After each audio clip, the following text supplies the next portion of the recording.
O estado de Ohio contra Brianna Diane Dutcher. Contra Brianna Diane Dutcher. Esta jovem de 18 anos é acusada de orquestrar o assassinato da própria mãe. Há um possível suspeito a pé na área, armado e perigoso. Mulher de 55 anos, baleada perto do olho. A polícia diz que a jovem, prestes a entrar na faculdade, inicialmente disse que não sabia de muita coisa. Mas aí vem os dados do celular, as mensagens de texto e as mensagens apagadas que, agora, segundo a polícia, mostram que ela estava envolvida. Ela está sendo acusada de assassinato e você verá essas mensagens de texto por si mesmo. Estamos acompanhando o caso apresentado pela Law and Crime. Eu sou Chris Du.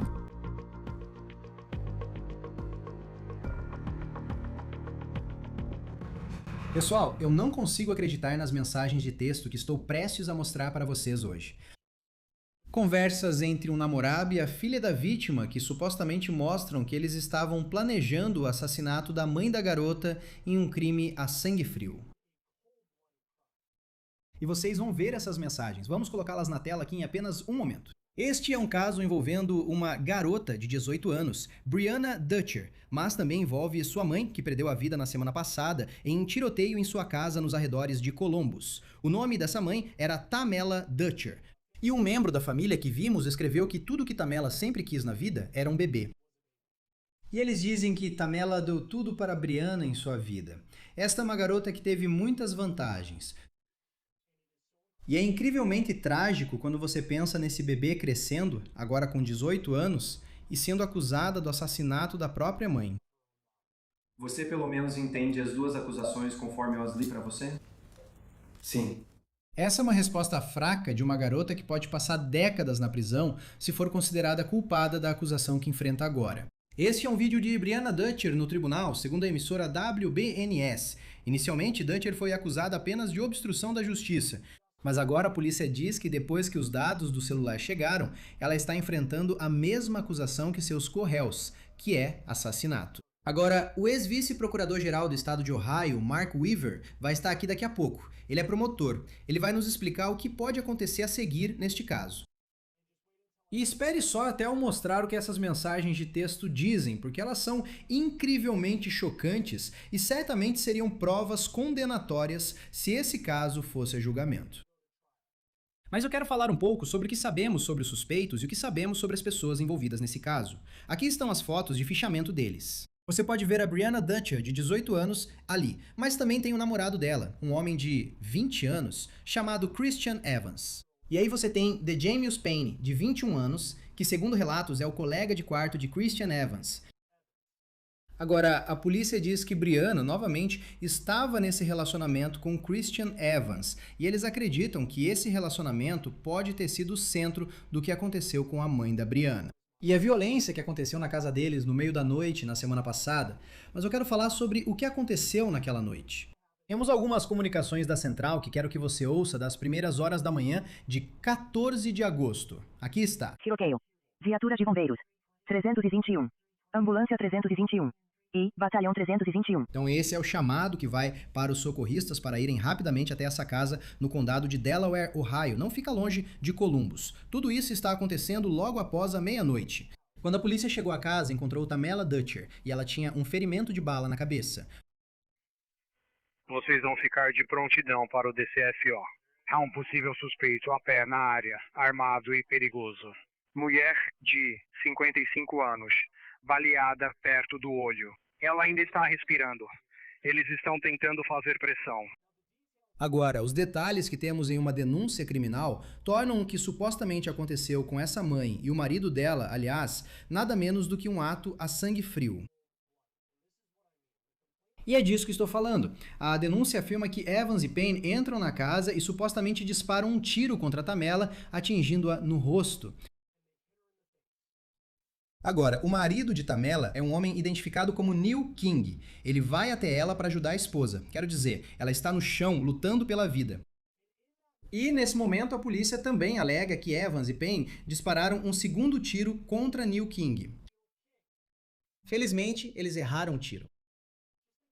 Pense bem nisso. Esse homem está lutando para ajudar sua esposa que está morrendo no chão. E esses dois caras supostamente tentam matá-lo. Agora a polícia diz que Evans e Payne, então, fugiram. Segundo relatos, eles chegaram até a Virgínia Ocidental. Depois, voltaram para Ohio e foi lá que foram presos. Agora, a polícia diz que Evans e Payne não eram os únicos no local. A filha, de 18 anos, de Tamela, Brianna, também estava lá. E a polícia alega que ela sabia exatamente o que estava acontecendo. Na verdade, dizem que ela estava envolvida nisso. A ré inicialmente negou conhecer qualquer outra pessoa que pudesse estar lá. Ela finalmente admitiu para as autoridades na sexta-feira que o Sr. Evans e o Sr. Payne estavam lá, mas ela negou ter se envolvido ou ter visto o que aconteceu dentro da casa. Agora, como vemos em tantos casos que cobrimos, os dados do celular podem revelar a verdade, e parece que é nisso que os promotores acreditam neste caso. E se você acha que uma mensagem de texto apagada não pode ser recuperada, você está enganado. Agora, já foram recuperadas mensagens de texto do celular dela que parecem mostrar o planejamento do crime com antecedência. Gostaria de ressaltar ao tribunal que as mensagens foram apagadas do celular dela, mas foram recuperadas pela polícia durante uma extração forense. Portanto, certamente o Estado tem preocupações sobre a tentativa dela de destruir essa prova, além das mensagens de texto dela indicarem desconhecimento, conhecimento e participação no crime de homicídio. Então, quero falar sobre essas mensagens e o que pode ter sido o centro dessa violência. A polícia diz que Brianna e a mãe dela supostamente tiveram uma briga na quinta-feira. Isso teria acontecido horas antes do tiroteio. E essa briga teria sido por causa de tarefas domésticas, limpeza, só isso. Então Brianna vai e desabafa, supostamente, sobre essa discussão com o namorado dela, Christian Evans. E ele responde supostamente dizendo, abre aspas, se eu fosse você, eu teria matado ela. Agora, eles são jovens, ele tem 20 anos, ela tem 18. Isso é só força de expressão? Alguém pode olhar para isso e pensar que sim. Mas, com base na narrativa que as autoridades dizem ter acontecido nas horas seguintes, segundo os promotores, certamente houve ações por trás de uma declaração como essa. Agora, a declaração juramentada de causa provável entra em grande detalhe sobre essas mensagens, de acordo com a WBNS, emissora de televisão em Columbus. E eles dizem que não só houve essa briga feia, aparentemente por causa da limpeza da casa, mas depois Brianna acaba conversando com a polícia sobre o relacionamento dela com Christian Evans. E esse era aparentemente algum tipo de relacionamento secreto, um que ela não queria que os pais soubessem. E ela alegou que o motivo disso era que os pais dela, nas palavras dela, eram, abre aspas, muito racistas. Então ela disse que eles não teriam aprovado esse relacionamento com Christian Evans. E a polícia diz que mensagens de texto apagadas mostram que Brianna e Christian supostamente estavam planejando esse ataque antes de Christian e seu colega de quarto supostamente entrarem naquela casa e dispararem tiros contra os pais dela. Então a WBNS tem essas mensagens de texto, eles as apresentam a partir da declaração juramentada de causa provável, e é isso que elas supostamente dizem. Vou observar que não está claro em que ordem e em que horários essas mensagens foram enviadas. Mas de acordo com a polícia, Christian mandou uma mensagem para Brianna dizendo que eles precisam ser escondidos assim que ambos morrerem. Só por precaução. Christian também diz, eu também acho que você deveria conseguir uma arma. Agora, essas são mensagens de texto, elas não são as frases mais completas. Agora, Brianna também responde e diz, ela está na sala de estar, ele está no porão, quando você estiver aqui, me avise. Agora, Christian para Brianna, estamos nos preparando. Brianna para Christian, KK. Christian para Brianna, pegando as luvas. Christian também diz que eles precisam ser escondidos quando ambos morrerem. Pegue os dois ao mesmo tempo. Brianna para Christian, entendi. Christian para Brianna, isso tem que ser perfeito. Brianna para Christian, eu só vou acabar com eles. Christian para Brianna. Como? Brianna para Christian. Sim, nós realmente vamos ajudar. Christian para Brianna. Sapatos na chuva e tudo mais. Christian para Brianna. Você entende de perícia e tudo mais, né? Christian para Brianna. Quão perto você está de fazer isso? Brianna para Christian. Rio ou queimar? Christian para Brianna. Venha para fora e pegue a Browning. Isso é assustador. Claro, tudo isso são alegações. Ela, Christian, The Gêmeos Payne, todos são inocentes até que se prove o contrário. Mas, uau, quando você lê essas mensagens de texto... Vamos falar um pouco agora sobre o colega de quarto do Christian, DeJamius Payne, de 21 anos. Então, em algum momento, Brianna teria dito que Payne ameaçou sequestrar a família dela há alguns meses antes desse tiroteio. Não está claro qual seria o contexto dessa ameaça neste momento. A polícia também acredita que Evans levou a arma para a casa dos Dutcher, mas até agora, segundo a WSYX, as autoridades não têm certeza de quem disparou os tiros. Agora, mesmo que Brianna tenha tido o que parece ter sido uma briga feia sobre tarefas domésticas com a mãe, e claramente havia preocupações sobre se ela aprovaria Christian Evans como namorado da Brianna, você ainda fica se perguntando como se chega ao ponto de supostamente planejar um assassinato desse tipo. E realmente esse é um mistério à medida que seguimos em frente. Agora, este parece ser o caso de uma garota que realmente teve tantas vantagens na vida, desde o ponto de vista educacional até o apoio que, ao que tudo indica, ela recebia da família, e você simplesmente fica se perguntando como isso toma esse rumo. Quero dizer, Brianna era uma recém-formada da escola de ensino médio local lá no condado de Delaware, e temos vários registros que mostram que ela era uma corredora de atletismo competitiva. Segundo a WSIX, ela planejava correr na faculdade. Ela havia se comprometido a correr atletismo na Ohio Wesleyan University. Essa é uma faculdade particular de prestígio, não muito longe de Columbus, e nos esportes eles são da divisão terceira. E parece que havia algum tipo de postagem dela se comprometendo a correr atletismo na escola, que foi excluída de uma conta intitulada OWU Class of 2030, que está no Instagram. Agora, no momento desta gravação, nós não temos uma foto da mãe de Brianna, a vítima neste caso. Parece que Tamela Dutcher mantinha um perfil relativamente discreto. Mas o que encontramos é que parece que ela trabalhava como psicóloga. Em 2002, também parece que ela escreveu um artigo que agora é incrivelmente chocante de se ver em retrospecto, considerando o que a polícia diz que aconteceu 24 anos depois. Esse artigo tinha o título The Violent Homicidal Adolescent, Hearts Darkened Before Time, e a descrição do artigo é, abre aspas, o problema da violência e do homicídio entre adolescentes continua sendo um dos problemas mais urgentes e difíceis enfrentados por clínicos e instituições que prestam serviços aos jovens. O artigo descreve tipologias baseadas em pesquisas e assassinos adolescentes. E tantos anos depois, quer dizer, ela escreveu isso em 2002, falando sobre como o problema já era urgente naquela época. Muitas pessoas diriam que ainda é um grande problema hoje em dia, em larga escala, e é absolutamente um problema quando você pensa nas pessoas envolvidas nessa história. E é difícil de acreditar que anos depois, esse mesmo problema estaria supostamente no centro da forma como a vida dela terminou.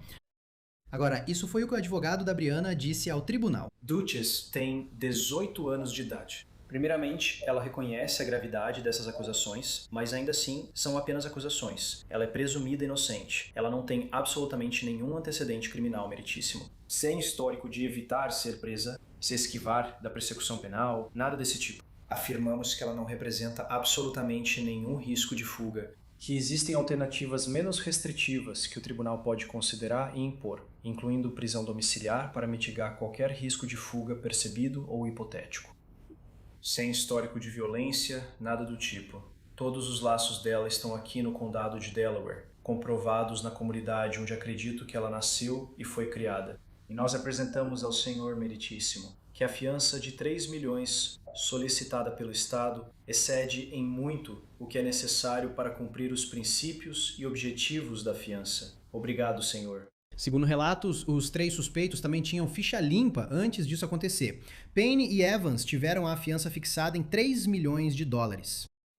E aqui está o que o juiz disse para Brianna Dutcher, que realmente só respondeu com aquela voz suave e chorosa. Agora ela é acusada de ter desempenhado um papel fundamental no assassinato da própria mãe. Doutor, quando os tribunais consideram como definir a fiança em um caso, os fatores que o tribunal leva em conta. Alguns dos fatores são a natureza e as circunstâncias do suposto crime, a gravidade ou o nível da infração, o histórico criminal do réu, se houver, riscos à segurança pública, além de analisar casos semelhantes na tentativa de manter a consistência. E claro, esses são apenas alguns dos fatores que o tribunal considera. Então considerei esses fatores neste caso, assim como os argumentos apresentados em nome do Estado e também os argumentos apresentados pelo seu advogado. Certamente, a natureza e as circunstâncias da infração, o grau da suposta infração, pesam a favor da fiança diante dos riscos à segurança pública. Também gostaria de registrar que não há histórico de condenações criminais ou antecedentes criminais. O tribunal também analisou casos comparáveis, incluindo a definição de fiança neste caso, com seus co-réus, assim como outros casos em situação semelhante aqui no condado. O que o tribunal vai fazer é fixar a fiança no valor de $3 milhões na forma de caução em dinheiro ou garantia imobiliária. Fiança. Novamente, com base nos fatores que o tribunal destacou há poucos instantes, haverá condições adicionais que serão aplicadas. Você deve assinar uma renúncia à extradição, você não pode sair do estado de Ohio enquanto o caso estiver pendente, sem aprovação prévia do tribunal. Você deve se comunicar e cooperar com seu advogado, e manter contato pelo menos uma vez a cada 14 dias. Você não deve cometer nenhuma infração contra as leis de Ohio, ou de qualquer outro estado. Após sua liberação, caso seja liberado, você deve se apresentar imediatamente ao escritório de serviços judiciais para adultos, para supervisão antes do julgamento, presencialmente. Eles estão localizados aqui no tribunal, então, se você for liberada, assim que for liberada, uma das suas primeiras paradas, se não a primeira, deve ser aqui no tribunal para se encontrar com serviços judiciais para adultos e começar com eles. Você entende isso, senhora? Você deve manter algum endereço, residência, que você forneça ao tribunal. Por enquanto, vou deixar isso ainda ser definido. Se você for liberada, quando se encontrar com os serviços do Tribunal de Adultos, eles precisarão certificar onde você vai residir. Então, você poderá fornecer o endereço naquele momento. E se isso mudar por qualquer motivo, você precisa informar ao seu advogado, aos serviços do Tribunal de Adultos, e então eles informarão ao tribunal também. Após sua liberação, você estará sujeita à prisão domiciliar, bem como ao monitoramento por GPS. Você ficará detida na cadeia e será liberada apenas sob a supervisão dos serviços do Tribunal de Adultos para a instalação desse monitor. Enquanto o caso estiver pendente, o tribunal vai determinar que você não tenha contato com nenhum dos co-réus neste caso, nem visitas presenciais com a família neste momento. Se isso for mudar, então o Estado ou alguém pode entrar com um pedido em nome da família e aí o tribunal vai considerar suspender essa restrição. Então, seja por meio do advogado de defesa, do advogado do Estado, de quem quer que seja, algo pode ser protocolado no tribunal e essa restrição pode ser retirada naquele momento. Você também não vai ter, o tribunal não tem contato enquanto o caso está pendente com o endereço. Esse é o Sr. Schleifer? Sim, senhor. Novamente, se alguma das circunstâncias mudar, algo pode ser protocolado no tribunal e essa restrição pode ser revisada naquele momento. Então, Sra. Dutcher, o tribunal fixou uma fiança no valor de $3 milhões, na forma de caução em dinheiro ou fiança com garantia imobiliária. Também marquei sua audiência preliminar para o dia 24 de agosto, às 15 horas, que será na sala de audiência número 2, perante o juiz Hammer. Você tem alguma pergunta para mim hoje sobre a data da sua próxima audiência ou sobre a fiança que for estabelecida no seu caso? Payne e Evans não podem ter nenhum contato com a família da vítima, de acordo com o tribunal. Mas um ponto interessante que saiu dessa audiência é que Brianna está autorizada a ter contato telefônico com a família da vítima, que, claro, também é a família dela. E isso foi a pedido deles. Uma acusação de tentativa de homicídio também pode ser apresentada neste caso, relacionada ao disparo que supostamente foi feito contra o marido de Tamela, Neil King. Agora, antes de eu chamar Mike Weaver e falarmos sobre o que pode acontecer a seguir, quero compartilhar essa postagem nas redes sociais com a qual comecei o programa. É de uma familiar, uma mulher que se identificou como irmã de Tamela. E isso realmente resume a tragédia sobre a qual estamos falando aqui. Diz o seguinte, abre aspas, eu ainda não consigo entender isso. A própria filha dela, minha sobrinha, ela recebeu tudo neste mundo. Tudo que minha irmã sempre quis na vida era um bebê. Eu só espero que a mãe dela não soubesse, quando morreu naquele chão da cozinha, que a filha dela fazia parte do assassinato. Claro, todos os suspeitos neste caso são inocentes até que se prove o contrário. E o que estamos falando agora são apenas alegações. E nós não ouvimos o lado da história de Brianna Dutcher ou dos seus co-réus sobre o que aconteceu, mas com certeza estamos falando de uma perda trágica de uma vida. Juntando-se a nós agora para falar mais sobre isso está o ex-vice-procurador-geral do estado de Ohio, Mark Weaver, que também é promotor, uma ótima pessoa para nos ajudar a entender o cenário. Essas são as mensagens de texto, quero dizer. Nós sabíamos que elas existiam porque os promotores falaram sobre a existência de mensagens de texto apagadas.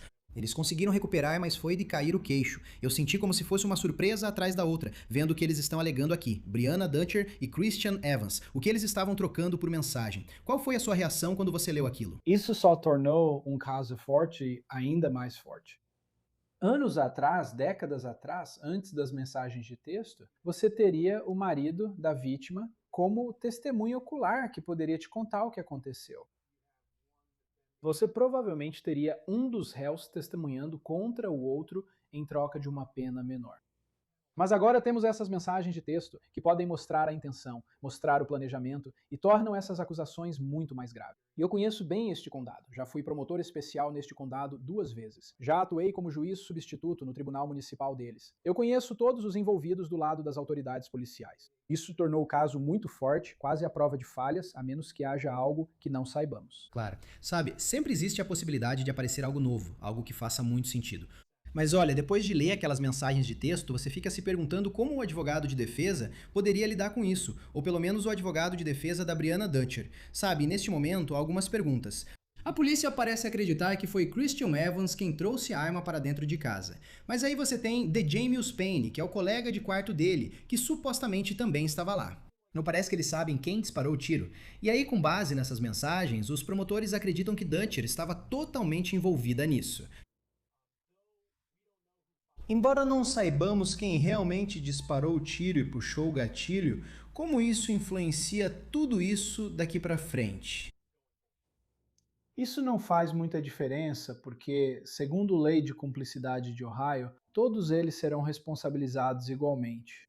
Imagino que, assim que todos eles tiverem advogados de defesa, haverá uma corrida até o promotor para que um deles consiga negociar a possibilidade de testemunhar contra o outro em troca de talvez sair em 15 ou 20 anos. Mas essas podem ser penas muito longas, dependendo de como o grande júri acabar acusando. Pode ser homicídio qualificado, certamente homicídio. Temos acusações de adulteração de provas. Temos agravantes relacionadas ao uso de arma que aumentam essas penas. Isso vai ser uma coisa muito difícil para um advogado de defesa superar. E com o que você sabe sobre como o condado de Delaware opera? Porque eu penso que, por um lado, sabe, é a mãe dela. E, sabe, 15 a 20 anos, sabe, se houver um acordo judicial que possa reduzir isso. Por outro lado, tipo, se tudo isso for verdade, você tem essas mensagens do tipo, pega as luvas, é assim que vamos nos livrar dos corpos. Parece que era isso que eles estavam trocando mensagens, que eles tinham esse relacionamento, que ela achava que a mãe, o pai ou o padrasto dela não aprovariam. E aí, há algum tipo de briga por causa das tarefas de casa, o que é simplesmente inacreditável. Se qualquer uma dessas coisas contribuiu para essa situação horrível que aconteceu nessa casa, como o condado de Delaware pode lidar com isso, mesmo que alguém apareça e diga, ei, eu quero um acordo, considerando que isso parece ser, se for verdade, muito premeditado?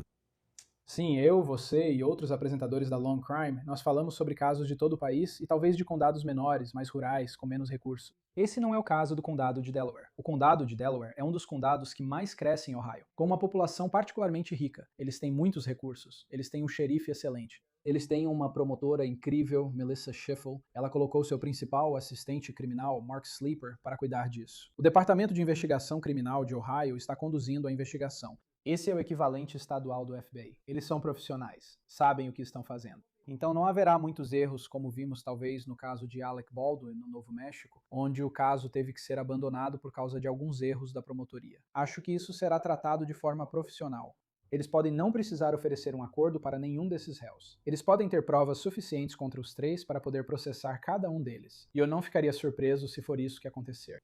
E nós não sabemos muito sobre o relacionamento, pelo menos aparentemente, entre Brianna Dutcher e a mãe dela. Como isso pode, no entanto, o fato de que isso é, você sabe, por todos os motivos que normalmente ouvimos em algumas dessas audiências, como não ter antecedentes criminais, laços com a comunidade, sabe, ela era, você sabe, aparentemente pronta para competir no atletismo em uma faculdade bastante prestigiada lá em Ohio.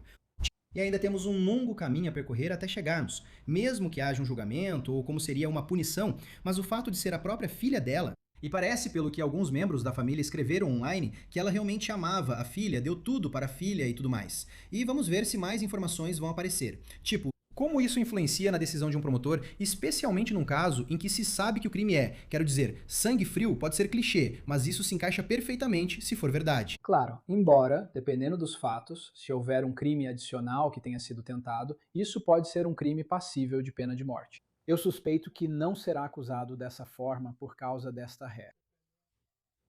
Todo pai ou mãe de adolescentes está familiarizado com as brigas, desentendimentos e explosões emocionais que pais e adolescentes têm. Só muito raramente vemos isso realmente se transformar em um plano assassino por causa de algum desentendimento com os pais. E isso torna ainda mais curioso o fato de alguns relatos sugerirem que a doutora Dutcher havia escrito um artigo há 20 anos sobre essa ideia de adolescentes matarem membros da família e que adolescentes do sexo feminino, garotas, têm mais probabilidade de fazer isso. Se isso for verdade, certamente é uma ironia cruel para este caso. Mas você está certo. Com base nesse réu, é difícil imaginar até mesmo um júri do condado de Delaware querendo aplicar a pena de morte. Isso provavelmente será levado em consideração na decisão sobre as acusações. Eu não conversei com a promotora sobre isso. Ela é muito inteligente, ela vai tomar uma boa decisão. O grande júri vai apresentar as acusações corretas. Mas nós vamos, isso não é o fim de ouvirmos sobre esse caso. Haverá muitas outras oportunidades para falarmos sobre esse caso que é muito triste e difícil. Sabe, e uma parte disso também, que não deve ser esquecida, é, de acordo com a denúncia criminal, uma alegação de que esse homem, Neil King, que é casado com, e o nome dele já foi divulgado, casado com Tamela Dutcher. Veja, ela foi baleada, e ele corre para prestar socorro. Então, esse é um homem em uma posição incrivelmente vulnerável. E há uma alegação de que foi Evans ou Payne que disparou um tiro contra ele naquele momento. E existe, sabe, a possibilidade de que uma acusação de tentativa de homicídio seja acrescentada a isso. Tipo, sabe, numa promotoria, tipo, quando você olha pra isso, e mesmo que eles não tenham ficha criminal nem nada, pra mim isso já pareceu como... Simplesmente não há desculpa para nada disso. Mas essa ideia, só de estar por cima disso, que mesmo naquele momento, você não pode argumentar que foi algo emocional, isso... Sabe, algo impulsivo do momento, tipo, parece tão inacreditável simplesmente apontar pra alguém tão vulnerável naquele momento. Isso realmente foi algo que me chamou muita atenção, lendo tudo isso. Sim, eu concordo. E se essas mensagens de texto se confirmarem como está sendo relatado, elas sugerem planejamento. Havia algumas indicações de que pode ter havido conversas sobre como se livrar dos corpos, no plural, se eles seriam queimados ou jogados em um rio. Esse é o tipo de coisa que fortalece um caso de homicídio, não de graus menores, potencialmente de homicídio qualificado, que nem sempre é punido com pena de morte. É prisão perpétua sem possibilidade de liberdade condicional, homicídio. Pode ir para qualquer um dos lados. Então, como eu mencionei, você adiciona agravantes por uso de arma, adiciona tentativa de homicídio, e você pode ver esses jovens que eu acho que têm 18, 19, 20 anos. Você pode vê-los na prisão até a meia-idade, talvez até os 50 ou 60 anos, dependendo de como isso for enquadrado. E quando se trata da arma do crime, não está claro se as autoridades têm essa arma. Houve um relato de que, após o ocorrido, Evans e Payne supostamente fugiram até a Virgínia Ocidental. Depois eles voltam para o condado de Delaware. Quão importante seria para as autoridades realmente terem essa arma? Como, sabe, você ainda consegue avançar? Obviamente, você pode seguir em frente e ainda processar esse caso. E gostaria de ter a arma do crime. Mas se não conseguir encontrá-la, como isso pesa na avaliação desse caso? Sim, quando a defesa foi outro cara que fez, como os promotores gostam de chamar, ter a arma e ligá-la ao réu é importante na cabeça dos jurados. Eu duvido que essa vai ser a defesa. A defesa vai ser que aquela pessoa é mais culpada do que eu. Ou o estresse emocional de brigar com os pais fez com que ela de alguma forma ficasse emocionalmente incapaz de formar a intenção de cometer um assassinato. Então, eu não imagino que os advogados de defesa vão sugerir que não foram esses três. E como resultado, vincular a arma é menos importante na mente dos jurados. E quando se trata dessas mensagens de texto, quer dizer, elas são muito, sabe, são muito específicas. E está claro, pelo menos para mim, que eles não percebem a tecnologia que existe hoje, onde se você apaga uma mensagem de texto, ela não some para sempre, você pode simplesmente recuperá-la. E, sabe, eles estão conversando, ele está falando supostamente sobre o que vai vestir, ele está pegando luvas. Eu não sei se há uma câmera de campanha da Ring que eles possam usar no caso. Mas para um advogado de defesa que está por aí, sabe, quem quer que esteja cobrindo isso, quem quer que vá defender esses três indivíduos, qual poderia ser uma defesa eficaz? Eu sei, existe a ideia de tipo, bom, outra pessoa fez isso, mas parece que se você é o advogado do Evans ou do Dutcher, tipo, está muito claro aqui que um argumento poderia ser feito, se tudo isso for verdade, de que ambos estavam meio que de mãos dadas nisso, seguindo em frente. Como eu disse, vai haver uma corrida até o escritório do promotor para tentar fazer com que um possa testemunhar contra o outro. E eu não sei se o promotor vai precisar fazer isso. Me ocorre que essa garota de 18 anos não tem dinheiro próprio. E eu não sei se o marido da Dra. Dutcher, o Sr. King, vai querer dar dinheiro para ela se defender. Isso significa que ela vai ter um defensor público. E provavelmente o mesmo para os outros dois co-réus dela. Existem muitos defensores públicos bons por aí. Mas pode ser que alguém tente fazer essa jovem parecer uma pessoa digna de compaixão. Do jeito que vimos naquele caso de assassinato, aquele caso de esfaqueamento no Texas, e do jeito que estamos vendo agora com o caso Clancy, e uma tentativa de arrecadar dinheiro para a defesa dela online. Se for esse o caso, existem vários advogados particulares muito bons que podem ser contratados. Mas você só pode fazer até certo ponto com esses fatos. E agora, eu acho que a promotoria está em vantagem. Qual a probabilidade de todos esses casos serem julgados juntos? E o que influencia, você sabe, para que eles sejam julgados separadamente? Normalmente, os juízes analisam duas questões para decidir se os réus serão julgados juntos ou não. A primeira é o julgamento justo. Essa é sempre a mais importante. Se for demonstrado que um dos réus terá um julgamento menos justo por estar sendo julgado junto com o co-réu, especialmente quando um pode testemunhar contra o outro, esse é um motivo para separar. Também existem questões de economia processual. Nenhum juiz quer ter 3 julgamentos separados, onde 3 júris diferentes analisam exatamente o mesmo conjunto de fatos repetidas vezes e potencialmente chegam a resultados diferentes. Então, a justiça para os réus é um ponto, economia processual é outro. Essas são as coisas que um juiz da Common Pleas Court teria que ponderar neste caso. Eles têm audiências preliminares marcadas para segunda-feira. Como é o cronograma, pelo que você sabe sobre o condado de Delaware? Quer dizer, acabamos de ter uma primeira audiência. Eles ainda não foram indiciados por um grande júri. Como seria o cronograma, potencialmente, se isso fosse até o julgamento? Sim, eu espero que isso vá para o grande júri. Já atuei como promotor especial diante do grande júri do condado de Delaware. Pelo que me lembro, eles se reúnem uma vez por semana. Talvez estejam se reunindo com mais frequência. Eles podem ser convocados a qualquer momento, quando necessário. Eu não ficaria surpreso se víssemos um indiciamento pelo grande júri muito rapidamente sobre isso. Eles poderiam avançar por meio de uma denúncia formal, mas normalmente vão querer que o grande júri apresente as acusações apropriadas, e então teremos um julgamento agendado. A menos que esses réus abram mão do direito a um julgamento rápido, o julgamento precisa ser realizado em até 90 dias, porque eles estão sob custódia. Então, o prazo para julgamento rápido é mais curto do que se você estivesse em liberdade sob fiança. Esses réus não vão pagar a fiança. Acho que a fiança é de 3 milhões de dólares. Eles não vão pagar a fiança. Eles vão continuar presos. Então, ou o advogado de defesa vai abrir mão do julgamento rápido, ou vai apresentar um pedido de supressão de provas ou alguma outra moção, o que vai suspender ou pausar o prazo do julgamento rápido. E por fim, você meio que volta àquele artigo que parece que o Dr. Dutcher escreveu lá em 2002, um trabalho analisando a questão da adolescência e homicídio. Infelizmente, já falamos sobre vários casos envolvendo pessoas dessa faixa etária que, nesses momentos, e neste caso, se o que a polícia diz for verdade, é como o atrito entre uma adolescente e sua mãe. E é aquele amor adolescente com alguém que acaba indo nessa direção que é simplesmente algo tão terrível. No seu trabalho como promotor, e essa é a pergunta que o Dr. Dutcher estava tentando entender.